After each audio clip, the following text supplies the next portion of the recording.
राधे वृंदावनेश्वरी वृषभानुसुते देवी प्रणमामि हरिप्रिये वाञ्छाकल्पतरुभ्यश्च कृपा सिन्धुभ्य एव च पतितानां पावनेभ्यो वैष्णवेभ्यो नमो नमः। नमः ओं विष्णुपादाय कृष्णपृष्ठाय भूतले श्रीमते भक्तिवेदांत स्वामिने वृंदावनेश्वरी नमस्ते सारस्वती देवे गौरवाणी प्रचारिणे निर्विशेष शून्यवादी पाश्चात्य देश तारिणे जय श्री कृष्ण चैतन्य प्रभो नित्यानंद श्री अद्वैत गदाधर श्रीवासादि गौर भक्त वृंद हरे कृष्णा कृष्ण कृष्णा हरे हरे हरे राम राम राम हरे हरे। हरे Krishna. Welcome back on our studies now on Bhagavad Gita. I'm very happy to see all of you on time, and most of you have kept your videos on. Thank you very much for that. I think we have been doing this for maybe about how many weeks? I'm not sure. At least I know that we have been doing the meditation for about 70 days. And right, Raghavi Mataji, we had the 70th anniversary or 70th day. And many of you are joining it. Thank you very much. I think that is why in these classes you have become regular, because Raghavi Mataji is taking good care of you every day, inspiring you, encouraging you, pushing you. No, you should attend. And that is why I see on Sunday so many of you early morning. I mean, 8 o'clock is early morning for on a Sunday. So early morning you're here, and even from UK, it's fine, but US is early morning. So yes, we will continue our discussion on 108 important shlokas. We are still on chapter 2, and we have covered up to verse number 46. And we are not doing verse by verse, so now we will jump to verse number 59. So that's the verse which we are going to do today. This is a very, very important verse. This is an answer to Arjuna's question. So let's read the verse first, and then we will discuss on this important verse. Here is the verse for all of you, the shloka 2, second chapter, 59th shloka. And it says, Vishaya vinivartante niraharasya dehinaha रसवर्जं रसोऽप्यस्य param drishtva nivartate. I'll repeat it once again, because I've been seeing last week many of you were reciting the verse which we discussed last week. So I'm sure this week also we'll be doing. So I'll just repeat it. Vishaya vinivartante niraharasya dehinaha rasvarjam rasopyasya param drishtva nivartate. The translation is, though the embodied soul may be restricted from sense enjoyment, the taste for sense objects remains. But ceasing such engagements by experiencing a higher taste, he is fixed in consciousness. So, this is the verse which we are discussing today. As I mentioned, this is an important verse for us to understand. And why is it important?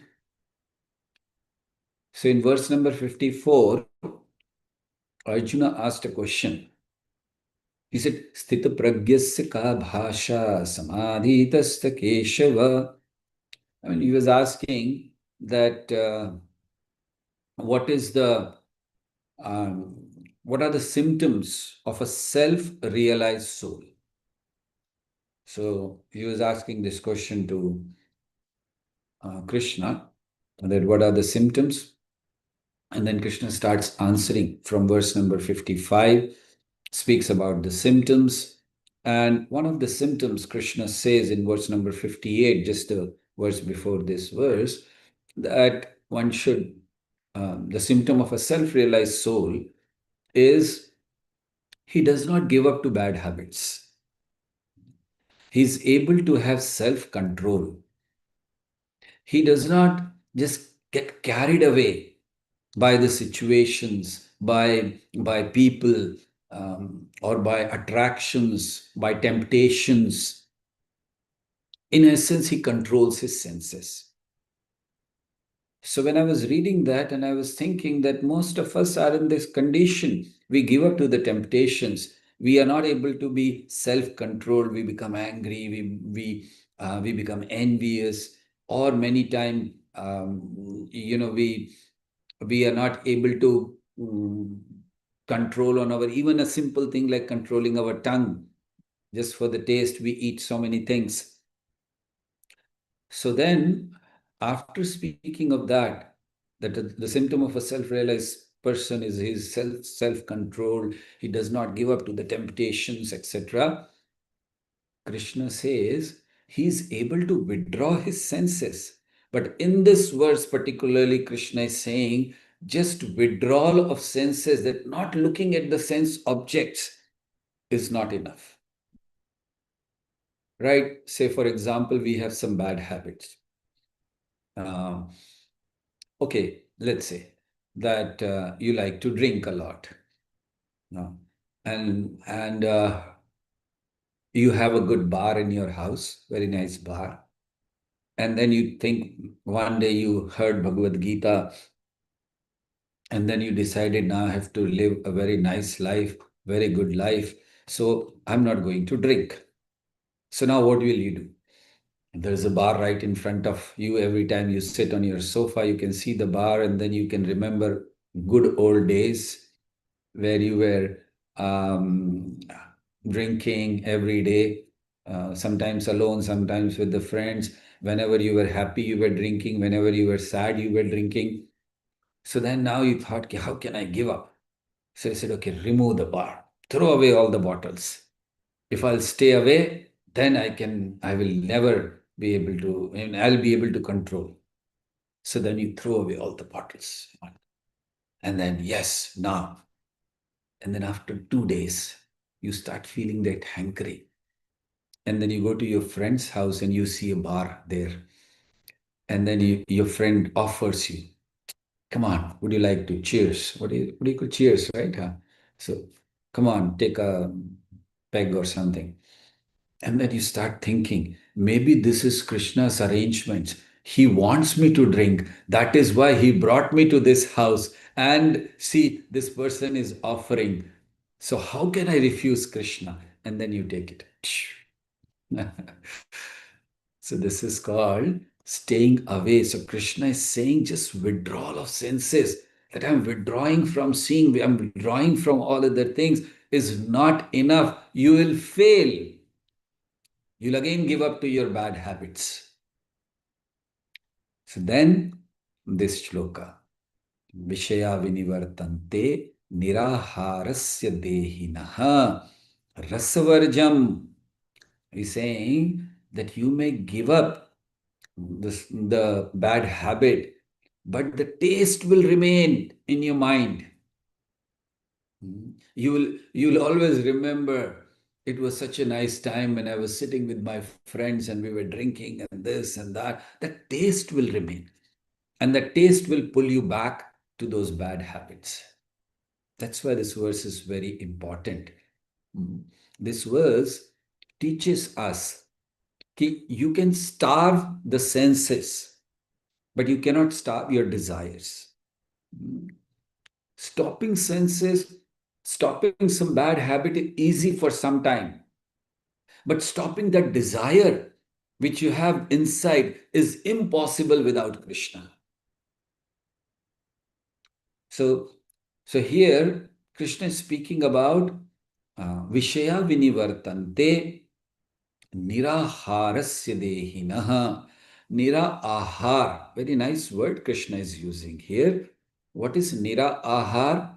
Ahar means food or anything what we intake. And nirahar, nira means not to do that.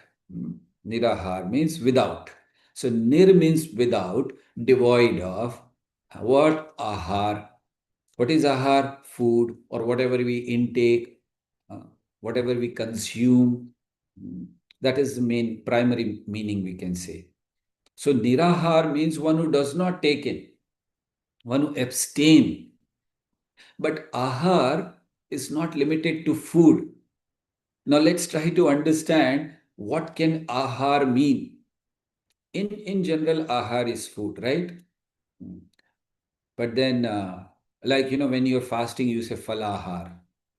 So we are taking only fal as ahar, so it is called falahar. But here, what can it mean? On a physical level, ahar can mean food and drink. On a sensory level, ahar can mean sights, what you see, sounds, what you hear, touch, what you taste, what you smell can also be ahar. Because this is the ahar, food for your sense. So there is food for the body, there is food for the senses, and there is food for the mind. So on a physical level, sensual level, and then on mental level. What is the food for the mind? The thoughts you have, the impressions you carry, the memories you have. These are the food for the mind.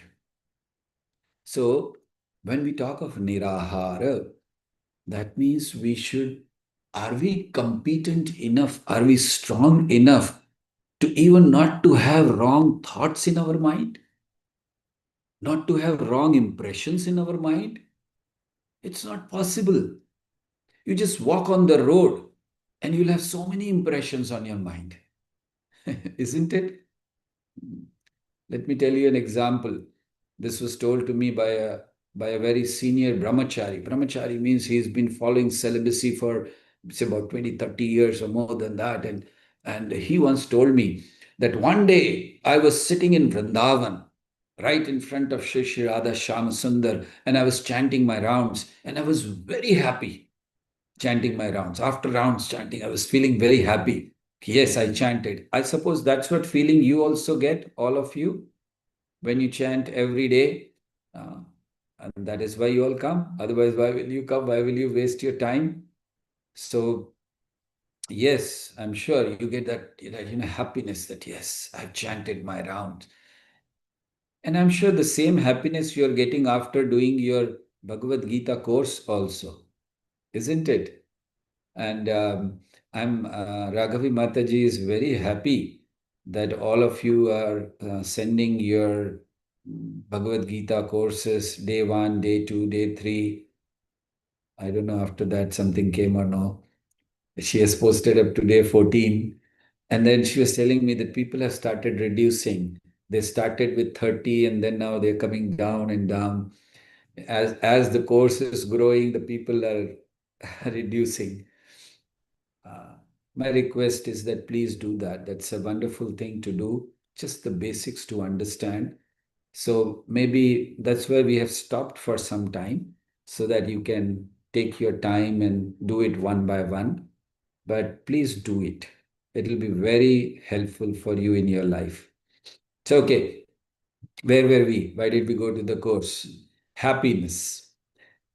So then he said, I felt very happy chanting my rounds.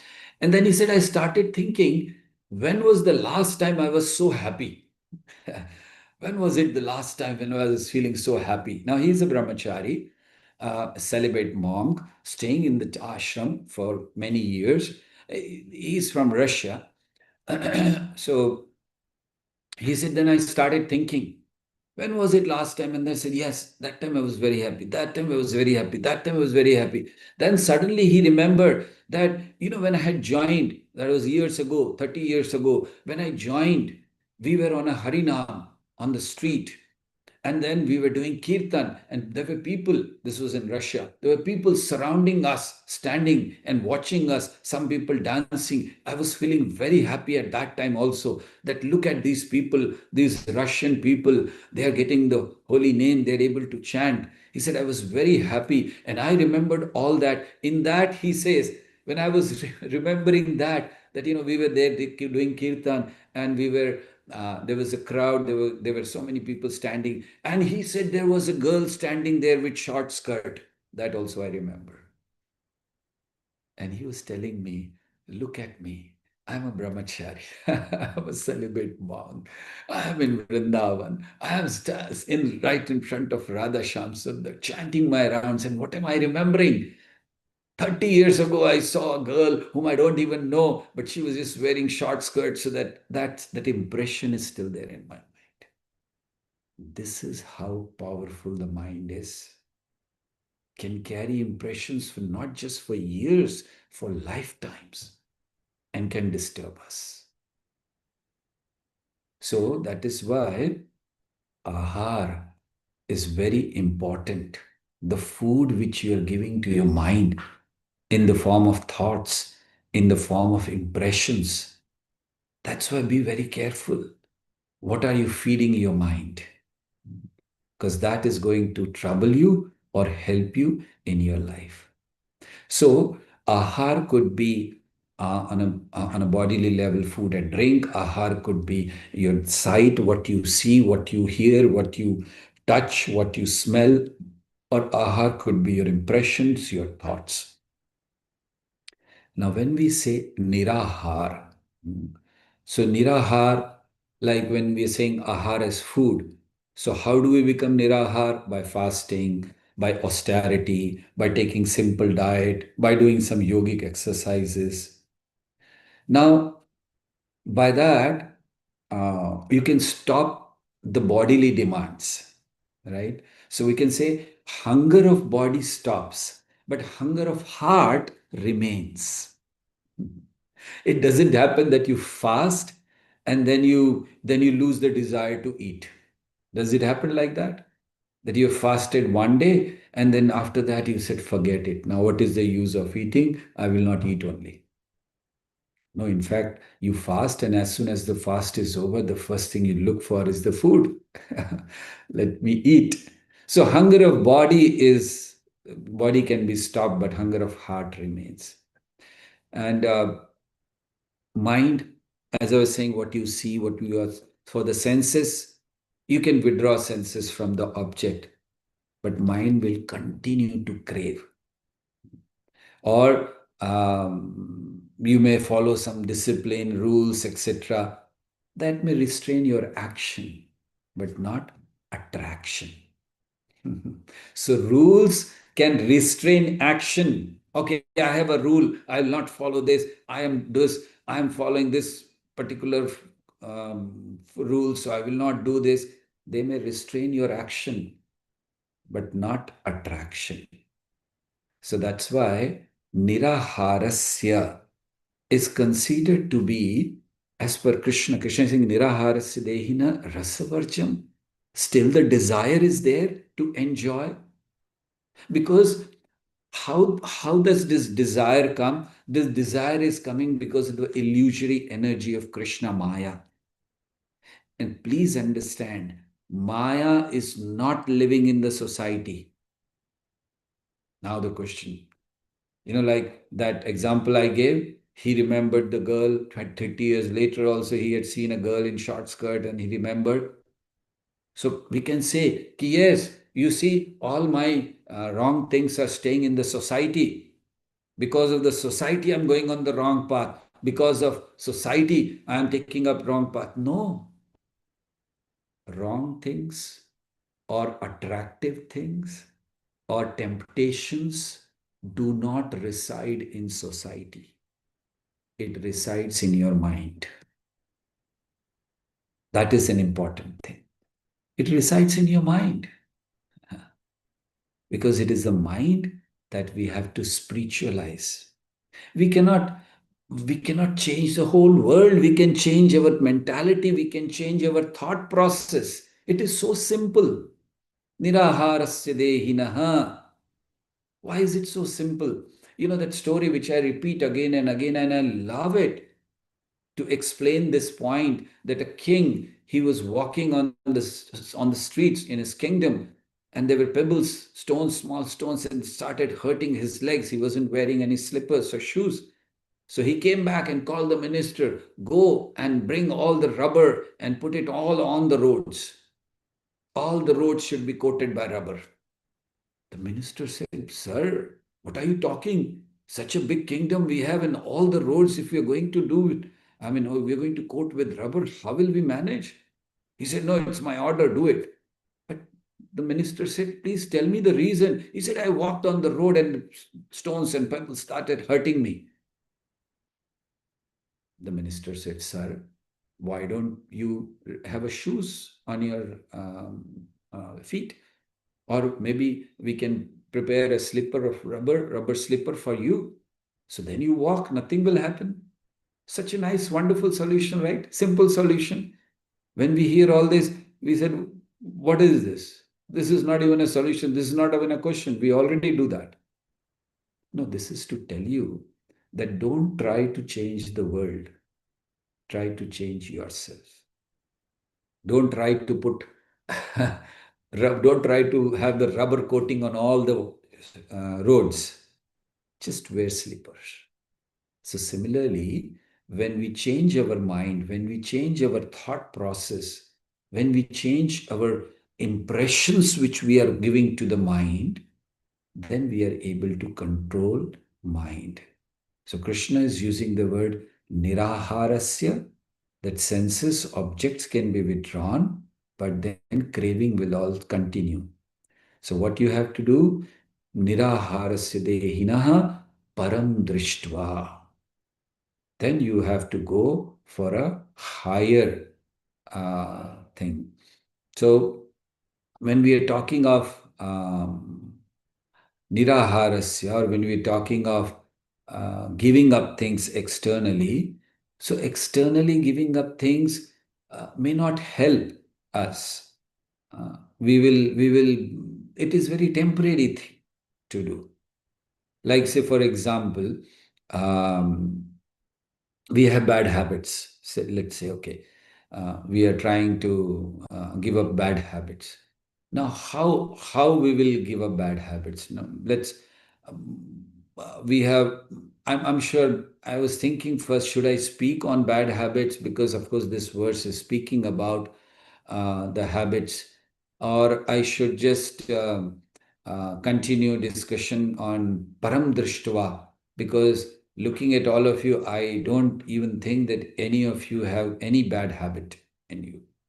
No bad habits. You never get angry, and you never have such habits which you are thinking, this habit I have to give up. It is not a very good habit, but you still have. You shout at people, you whatever. So I don't think so that any of you have any bad habits. So I thought, let me just not discuss on bad habits, isn't it?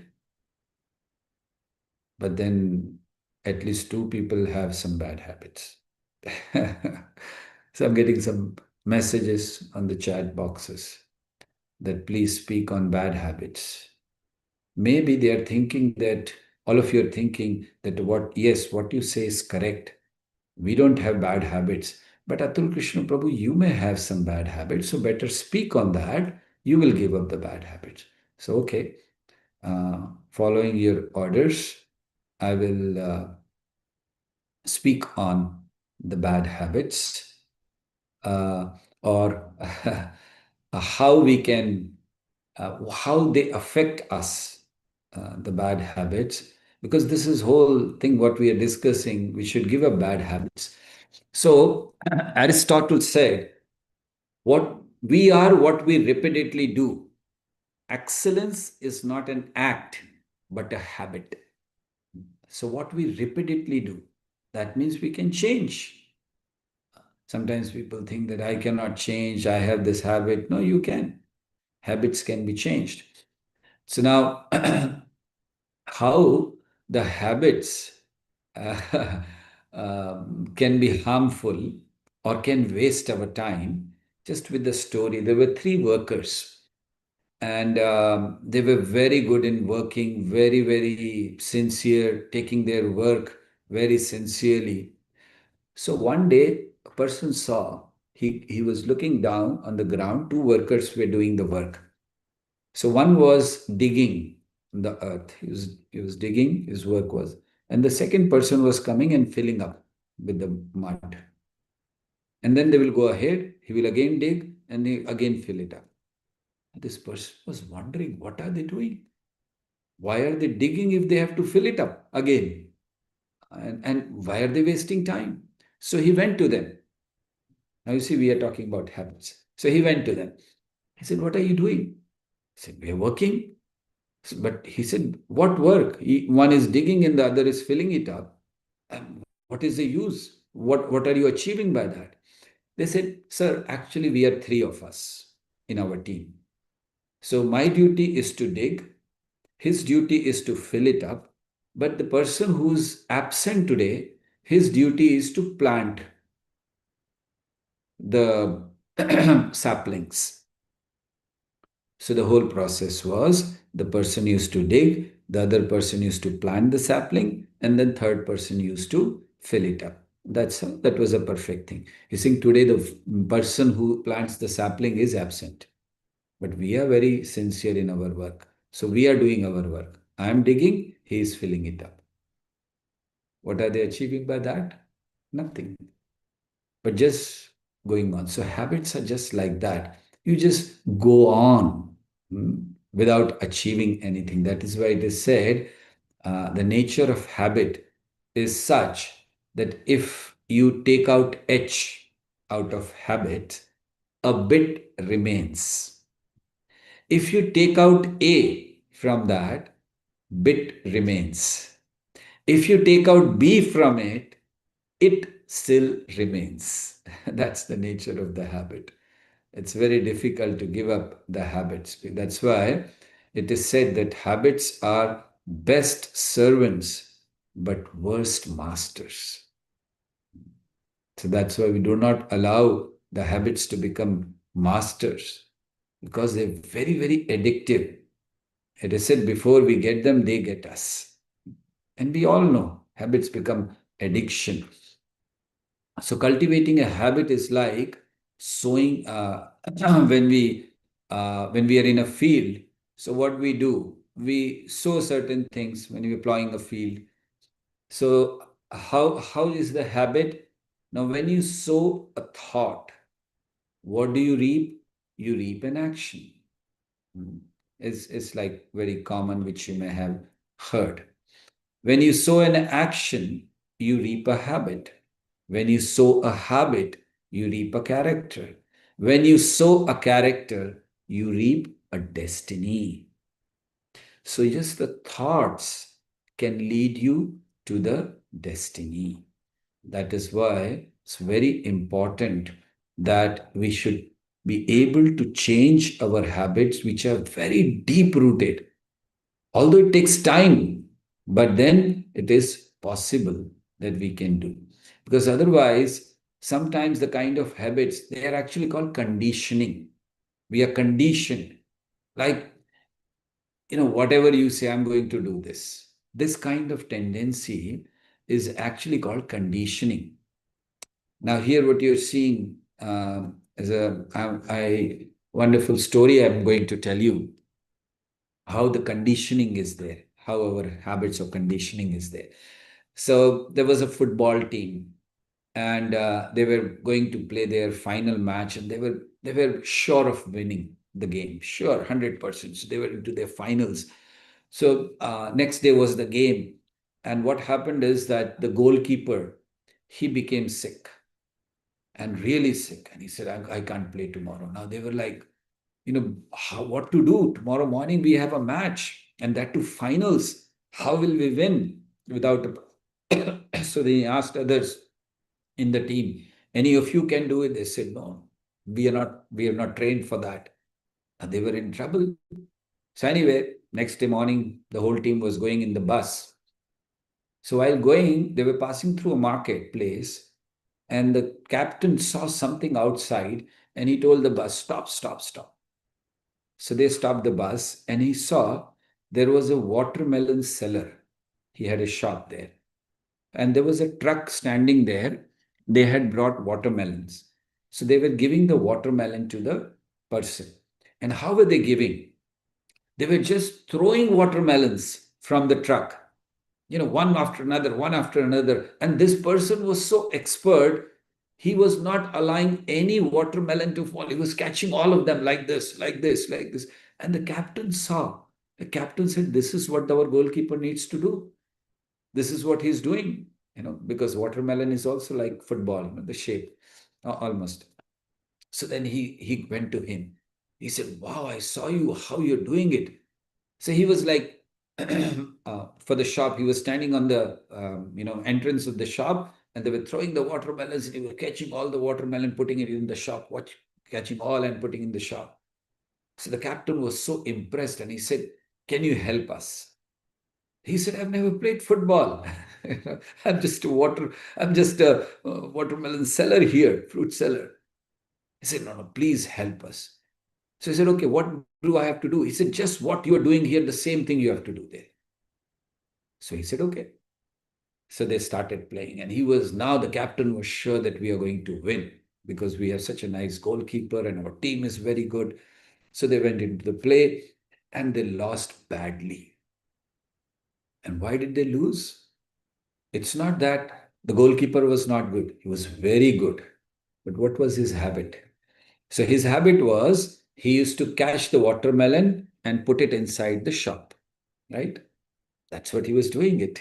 That was his habit. So he'll catch the watermelon, put it in the shop. Catch it, put it in the shop. That's what he was. And that is what he did on the field also. So they were hitting the goal. He was catching the ball and putting it inside the goals. Self goals were being done. So that was the habit. So sometimes the habits are definitely very, very dangerous. We have to be very, very careful how this conditioning, so they are like mental magnets, attract our mind. And at the same time, they are enslaving us, make us slaves, right? Like, say, for example, some small habit of drinking. It starts with just small thing. Okay, it's too cold here, so let me have a small bag of brandy, or I can have, I don't know, brandy or whatever they call it. So let me have that. And then you start with that. Or you are in the college or something, and your friend says, come on, what are you talking of? No drinking. You're talking of someone of previous century, and everyone drinks. Come on. So you start drinking. It's like for fun. But then later it becomes your habit. You're not able to give up. You're not able to sleep without that. You're not able to do anything. Even though it's spoiling your health, but you still continue. Like, on the packet of the cigarette, at least in India, they write that cigarette is harmful for health. Still people smoke. So this is how the habits are, and we need to overcome them. So what are the ways? Can we overcome them, or can we have just by niraharasya, staying away? No. So there are nirahar. So from nirahar, we have to go to uh, param drishtva. So because by these things, you can silence the senses, you cannot silence the heart. And dry, such renunciation which is dry without Krishna consciousness, without spirituality, it can create pressure but not purity. So that's why we need purity. And param drishtva is very important. So we should be able to give up the lower taste. This is what the two important things in this verse which are being spoken is give up the lower taste and accept the higher taste. Param drishtva and niraharasya. Rasavarjam rasopyasya param drishtva. So you have to accept the higher taste, but for that, give up the lower taste. Why are we so attached, so attracted to the lower taste? So what are lower taste? Lower tastes are pleasure that arise from our contact from the senses with some other things. And it is very temporary. Like, okay, let me give you examples. What are lower taste? On a physical bodily level, overeating comes into lower taste. Junk food, it is already called junk food. I don't know why people take it also. At least they call it junk food and then they eat it. Intoxication, laziness, oversleeping. Uh, this is all lower taste on a physical level. On a mental level, on the level of the mind, fantasizing things, daydreaming, overthinking, escapism, this is all lower taste for the mind.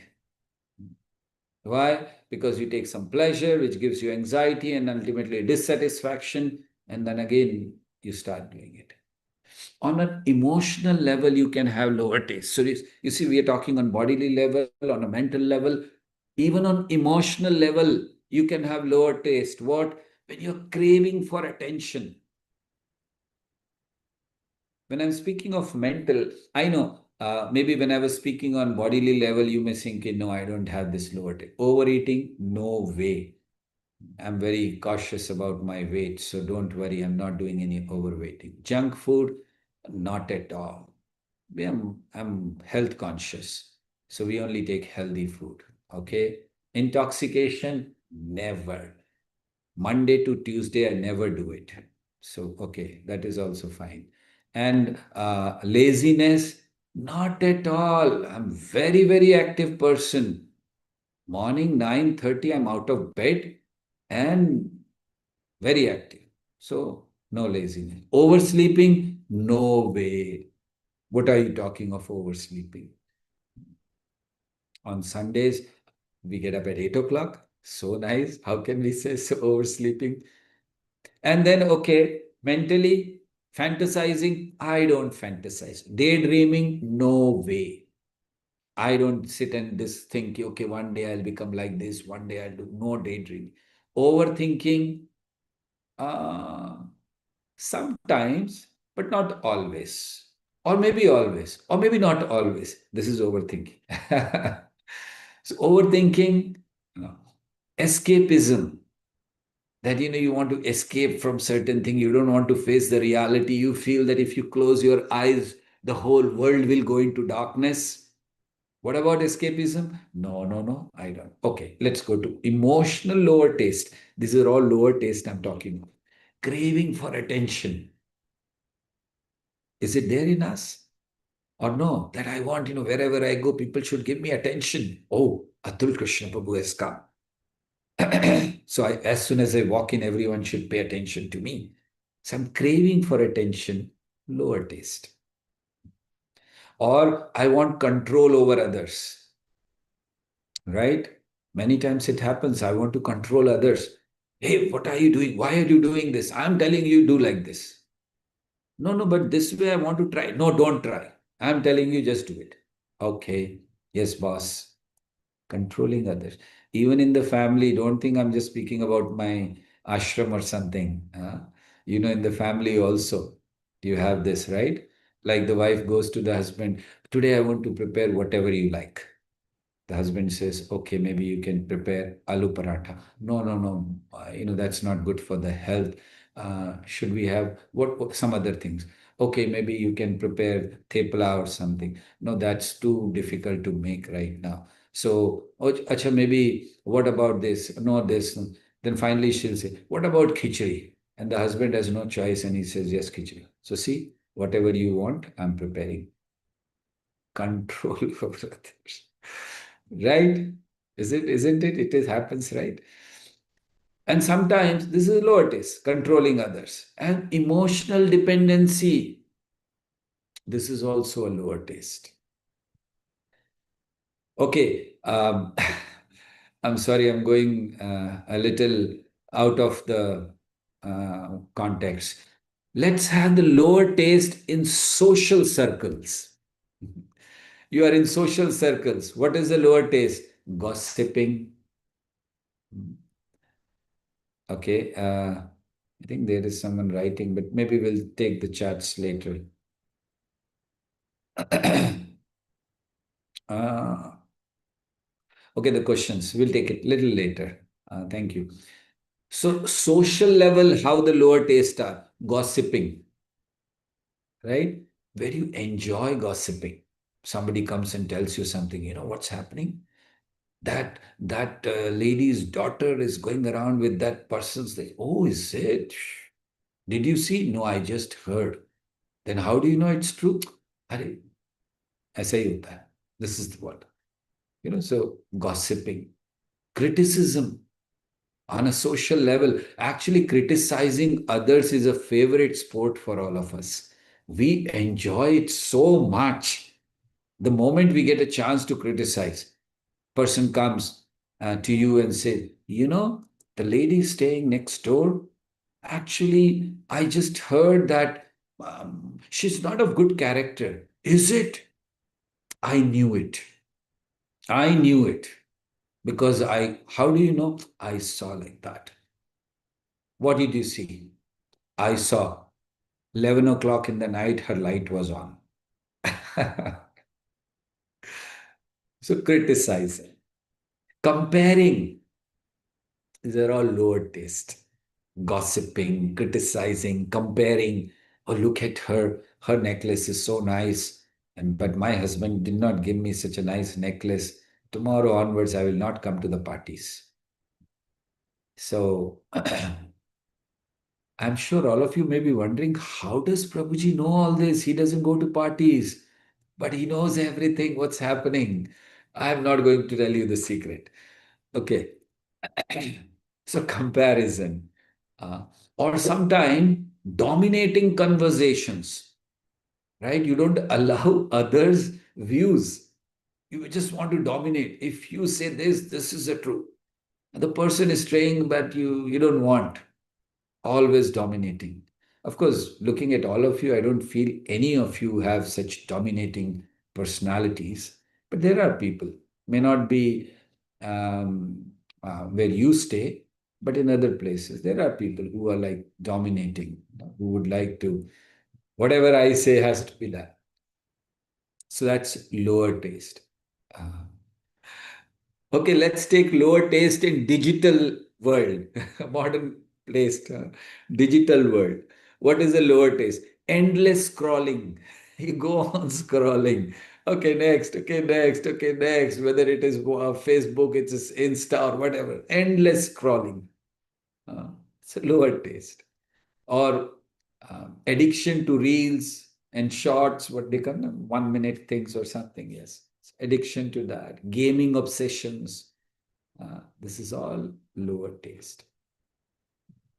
Or should I go on? I mean, otherwise you'll say you're not leaving any field. Somewhere or other will be caught. Okay, one last one. Ego-based taste.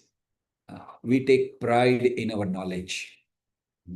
I know so many verses. Look at these people. When I recite shloka, I recite it so perfectly.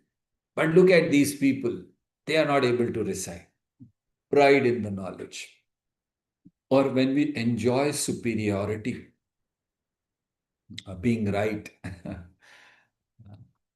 So these are some of the examples I gave you for the lower taste. And there are some common symptoms of the lower taste. Like lower taste allows you or pulls you again and again, just one more time. Such kind of mentality, just one more time. That's all. Like it is wrong. You have to give it up. You say, just last. But today we'll go for the party, tomorrow onwards, no party. And that continues every day. When you're not enthusiastic to perform devotional service, lower taste does not allow you to come closer to Krishna. Even if you're chanting, you will be chanting just as a mechanical chanting. That means you're too affected by lower taste. Or you're always restless. Lower taste. Symptoms. These are some common symptoms. And they're very hard to give up, lower taste. That's why Krishna is saying, Rasavarjam, taste remains. So willpower can stop action. Taste fuels desires, and desires fuel repetition. So with the willpower, you have stopped action, but there is taste. So then it will fuel desire, desire will fuel repetition. So that's why Rasa Varjam, Krishna is explaining. We have to learn to give up this lower taste. There are various ways to give up. The whole verse is speaking about higher taste. So now we are coming to that how it is practical to give up the lower taste. We just discussed about lower taste, but how we have to first understand that if you have to have the higher taste, you have to give up the lower taste. What are the ways? Number one is you have to replace, not resist.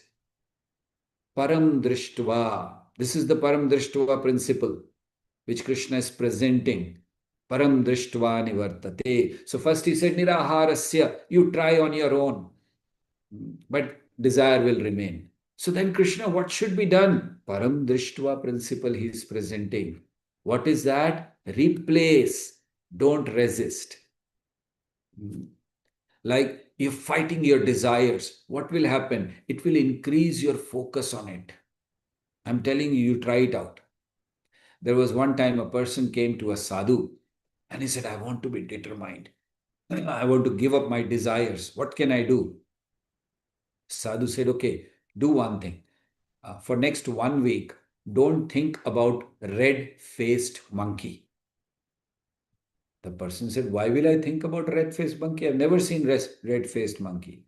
She said, yeah, that's what I'm telling. Go back, come back after a week. Don't think about red-faced monkey. So person went. He said, oh, that's so simple. He went away, came back after a week.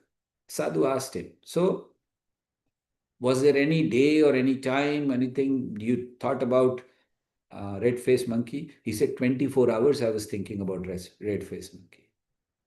Why? But you have never seen red-faced monkey. He said, I was telling myself, I don't have to remember. I don't have to remember red-faced monkey. I don't have to remember red-faced monkey. So 24 hours I was thinking about red-faced monkey. So when you fight your desire, they increase the focus on it. Like say, for example, you decide that you will not eat sweets, right? So you're not going to eat sweets. What will happen? Your craving will increase. And then in the night, before sleeping, you'll go to the fridge and you say, okay, maybe one last time. Anyway, from tomorrow, I'm going to stop. So one last time. Your thoughts will be only on that. So that's why fighting desires will increase focus on it. Replacing pleasure dissolves it. So you have to replace it. We are not fighting. We are not removing the desire. We are just replacing. Like, I like music. If I tell you, okay, stop it, don't do it. You cannot. You like music. Wherever you'll hear, you know, um, I usually visit Africa at least 2 or 3 months in a year. And many of the countries in Africa, which I have seen, people have music in their blood. Most of Africans. You just go on the street, anywhere, any country I'm talking of. It's not like particularly Kenya or Uganda or Tanzania or Botswana, any country you go. And you just go on the street and start playing music or start doing kirtan or whatever. You'll see people start dancing on the street. So they have it like that. So suppose I like music. So as I said, don't fight that desire. Replace it. Replace music with kirtan. Okay, I like hearing music. Let me hear kirtan. This is called replacing it. You're not fighting it out, you're replacing. So what happens when you hear kirtan? Param drishtva. The higher taste comes into action. So the whole purpose of Krishna telling this verse is, if you want to give up bad habits, if you want to give lower taste, develop higher taste. Param drishtva. Don't try to reduce the lower taste. Like Okay, you have habit of scrolling. We spoke about scrolling, okay? Insta and all, endless scrolling. What can be done? Start reading the Shastras. Scroll it. You can have it on your screen. You can have it on your with that e-reader or something, and then just keep scrolling. Bhagavad Gita, Bhagavad, stories of Krishna. You have habit of gossiping. Replace it by talking about Krishna. It will be the best gossip of your life if you can speak about Krishna. So replacement is important. It has to be there. So we are talking about various ways to give up lower taste. One is, I mentioned, replace, don't resist. Second is regulated engagement. Don't suppress, don't indulge, regulate it. Like if you have to eat it. So don't eat too much, but eat. Don't stop eating, but regulate it. Simple. And in that, when I'm talking of eating, if you have to really give up the lower taste, what you have to do is strengthen the tongue first. Tongue is the gateway of senses. We every day chant before taking our food, Tar Madhe Jiva Ati, Lobhamaya Sudurmati, Take Jetha Katin Sansare, Krishna Bado Dayamaya. Control your tongue. Because everything starts from the tongue. Sevan Mukhe Hi Jivvado. We start chanting from the tongue. We start eating prasadam from the tongue.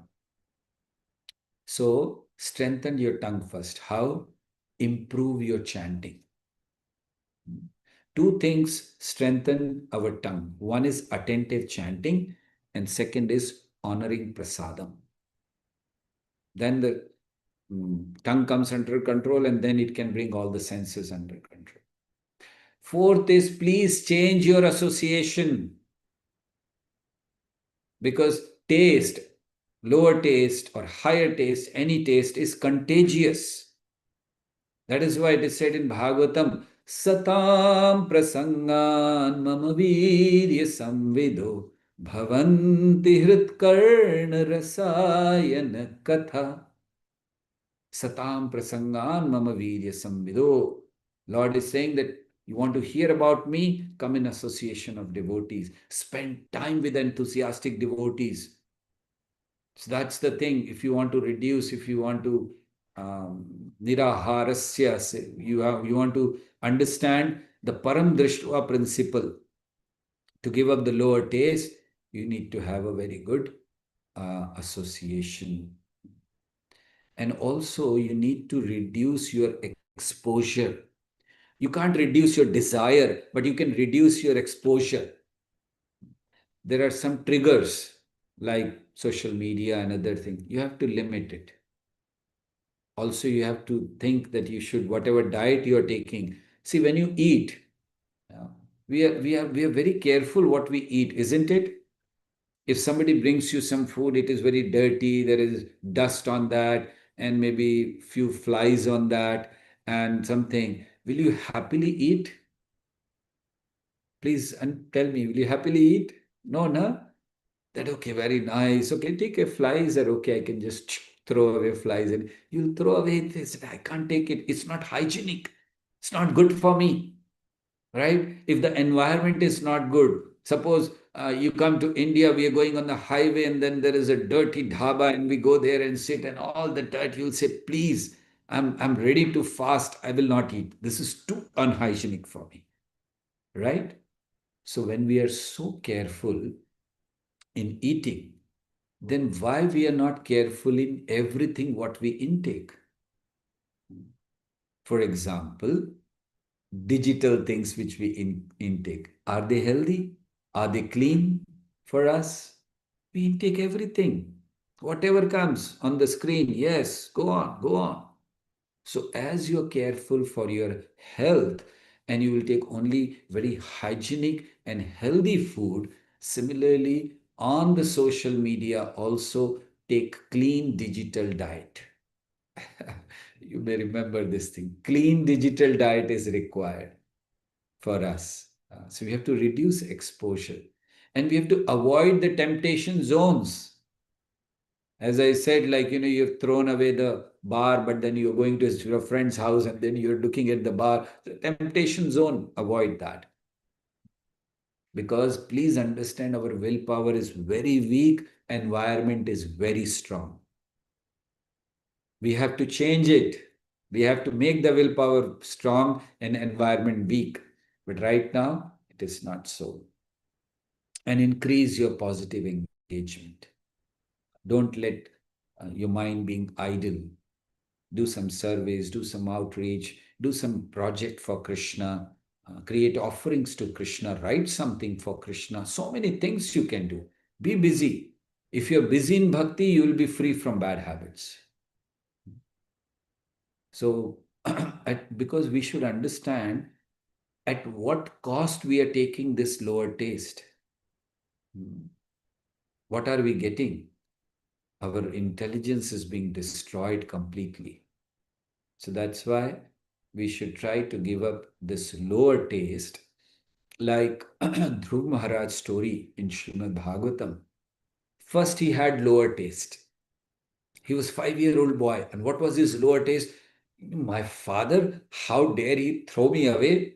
He did not allow me to sit on his lap. I'll take a kingdom bigger than my father. Forget about my father, my grandfather. I'll take kingdom bigger than my grandfather. So he went to the forest to worship Krishna and performed austerity. But what was his austerity? See, Narad Muni was very intelligent. Narad Muni wanted to change him. So he said, okay, you start chanting Om Namo Bhagavate Vasudevaya. And he was every day chanting, continuously, constantly. For months, he was chanting Om Namo Bhagavate Vasudevaya. The chanting purified him because he was getting in connection with Krishna. Om Namo Bhagavate Vasudevaya. And then what happened? Krishna appeared in front of him. And Krishna knew that he has come here with a desire to have a kingdom bigger than his grandfather. So Krishna says, what do you want? I'm ready to give you whatever you say. And what Dhruva said, the boy who was performing austerity in a revengeful mood to take the kingdom bigger than his grandfather, what is he saying? He's saying, Swami Kritarthosmi Varam Nayache. Dhruva said, my dear Lord, I'm so grateful. I don't need anything. I've just seen you. That's enough. This is the mood of service where we don't expect anything. Although the person whom you're serving would like to give you something. But look at Dhruva. Krishna wants to give him. And he said, I'd come to collect the pieces of glass here. And I've got the diamond. What can I ask more for it? This is Dhruva. This is called higher taste, param drishtva. He was into lower taste, niraharasya. He was trying strict austerity, not eating anything, all this, but just came in touch with Krishna. He forgot all lower taste and he came into higher taste. So the lower taste was kingdom, higher taste was Krishna. And the result, I want nothing. So this is what we are supposed to do. Because if you continue to enjoy with your bad habits, that enjoyment will control you.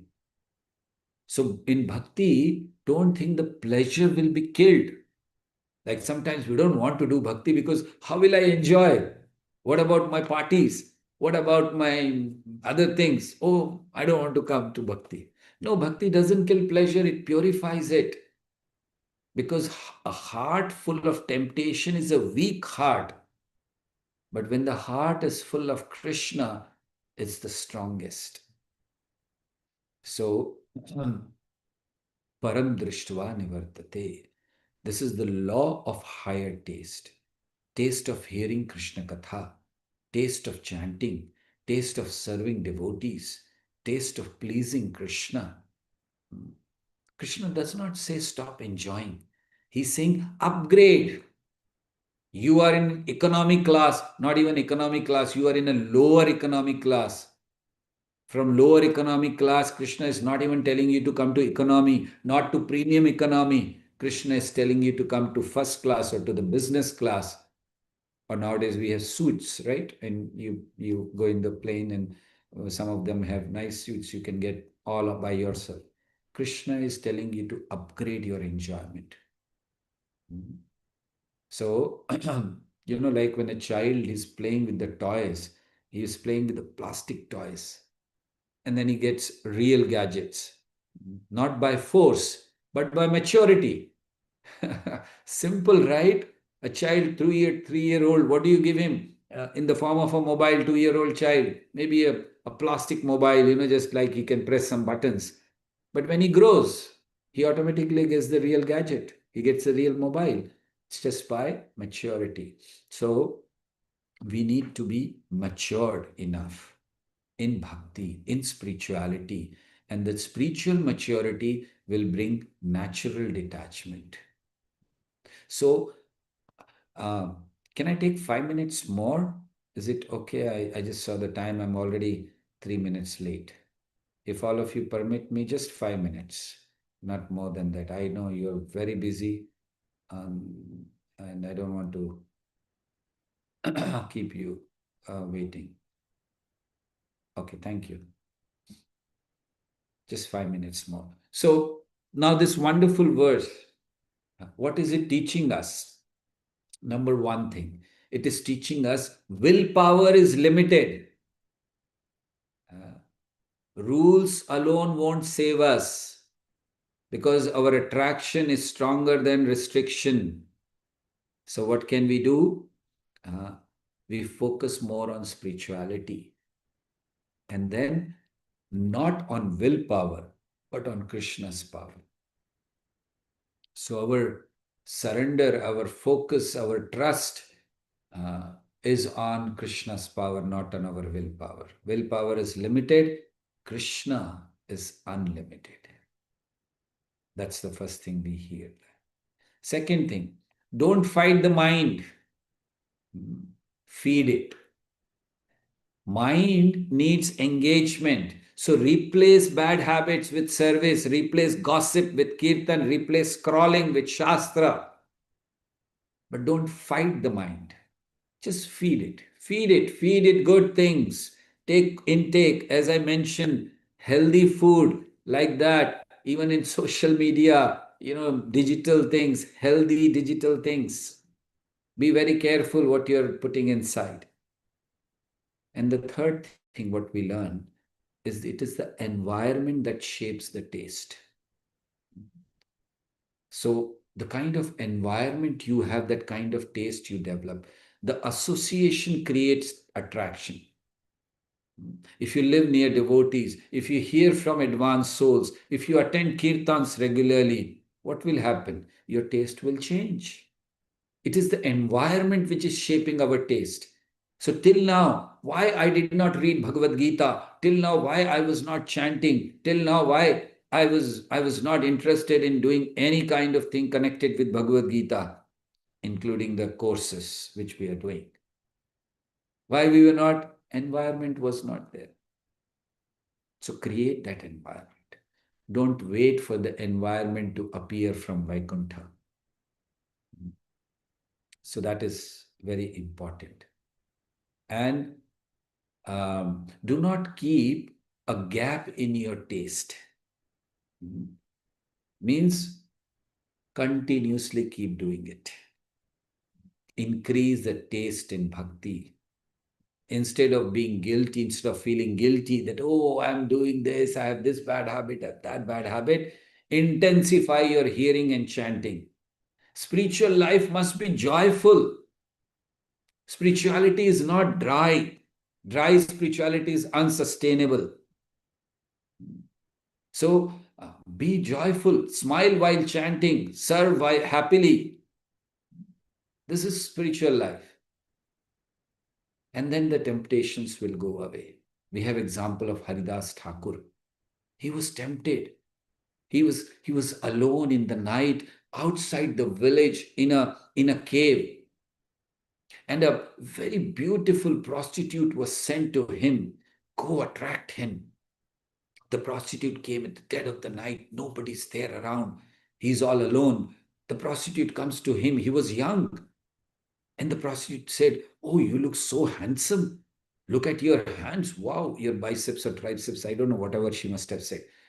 And so look at you. You're so powerful. You're so handsome.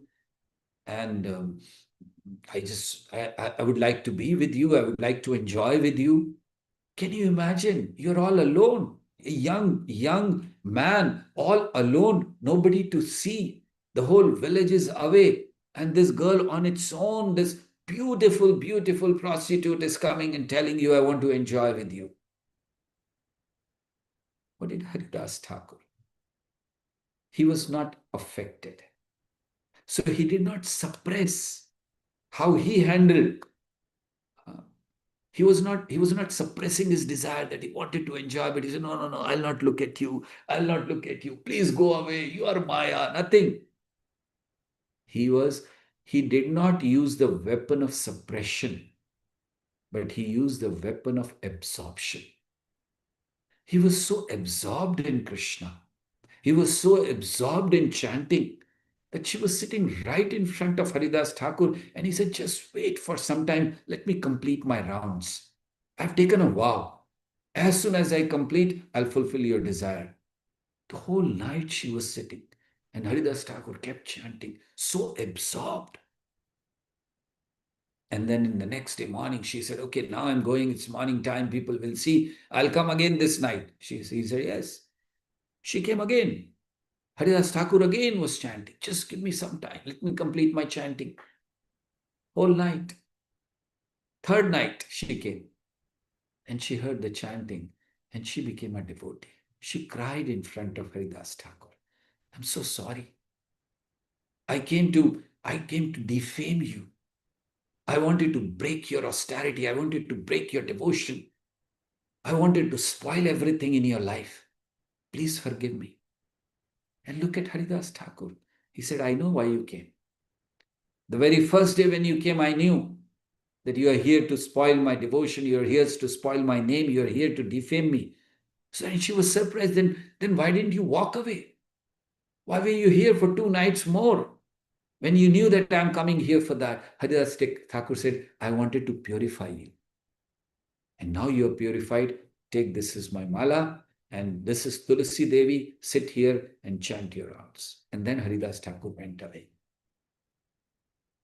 So he won over the lower taste by absorption. So not suppression, but absorption in the holy name gives the highest taste.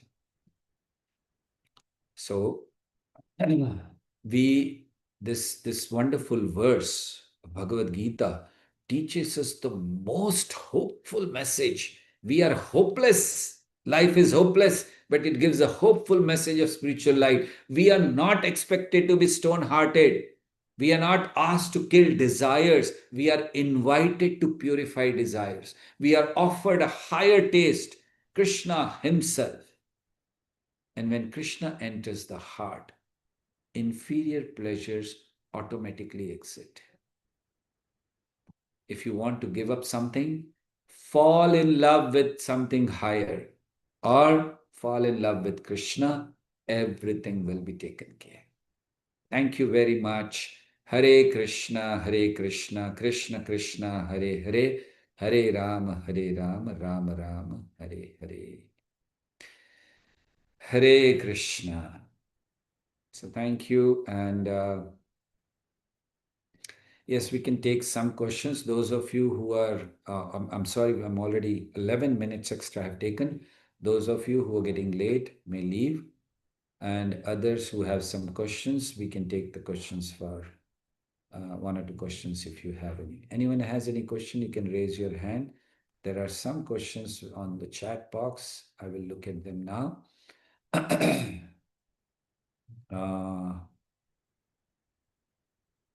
So practical tips on bad habits, I've already spoken. In a family, everyone has different habits, physical, emotional levels. How do you deal with other people's habit, especially when they affect you? That is the thing. The last part of the question is your answer, especially when they affect you. As I was mentioning, that people you cannot change, but you can change yourself. So when it is affecting you, That means you have to change yourself.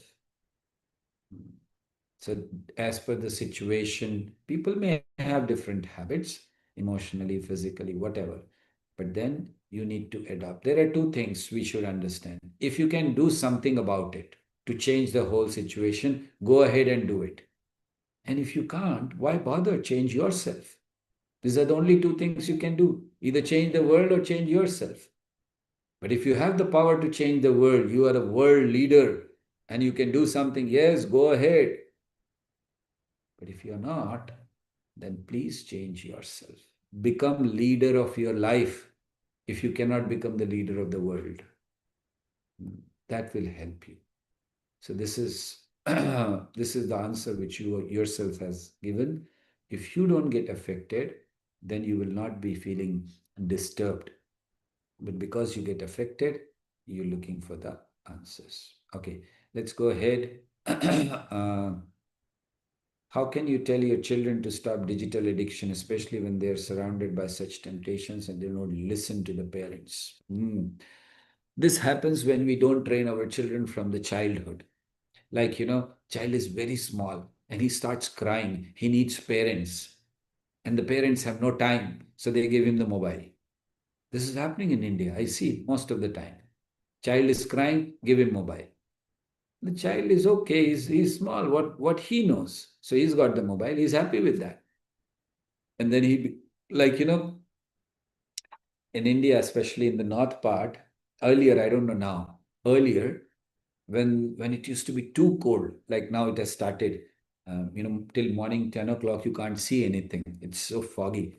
So, so what they used to do, they used to give 1 spoon of brandy to the children, the small children, who are not even like, I mean, small. So they'll give them 1 spoon. Why? Health will be good. So then you start with 1 spoon, and then slowly, slowly, when he grows up, he goes up to the bottle. And then you say, बच्चा बिगड़ गया क्या करे. So, yes, I agree that they don't listen to the parents because, first of all, it is our mistake. Our upbringing was not correct. But now they are surrounded by such things. The only thing we can do is somehow or other, with someone else, parents, they may not listen, but their own age people who are doing, suppose there are children of the same age, if they can come and help him, guide him, like in our institution, what we do, if we want to train such children, so then we train them with the who are already trained children of his age, and then they go and speak, they make friendship, and then it becomes easy, because at this age, especially at the young age, they don't want to listen to parents. Like when Prabhupada went to America, there was this movement going on, hippie movement, and their motto was, don't listen to anyone who's above 30. So that was it. If you're above 30, we are not going to listen to you. So that's how these young boys and girls, Prabhupada, you know, through the power of chanting and kirtan, he changed their lives. So I think what can be done at this stage is try our best. Number one, pray to Krishna sincerely for them. Krishna can do anything. Have faith. You cannot do as parents because you have lost control. Krishna can do. So pray very sincerely to Krishna. Second thing is, try as much, don't give up.